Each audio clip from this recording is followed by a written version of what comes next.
Hey everybody and welcome back. If you want to enable the low data mode for streaming games on mobile, today we are going to guide you through the process for that. So without any delay, let's just dive right in and get started. So pretty easy it is to do so.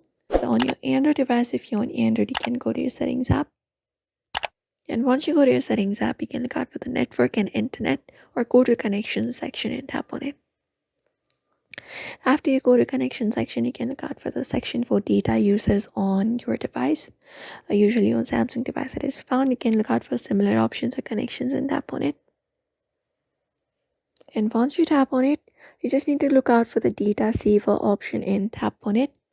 And just go over and turn this option on right here. So you can tap on this toggle option right here. And that should probably turn on the data saver for you. You can just go over and do so, and that should enable the low data mode for streaming games on mobile. And most game streaming services or general video platforms allow you to manually adjust the quality within the app.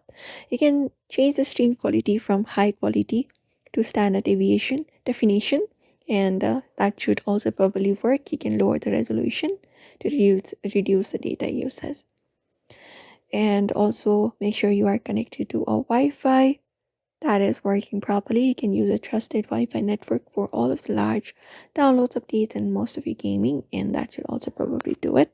So we hope this video was helpful. Give it a thumbs up and subscribe for more tips and tutorials.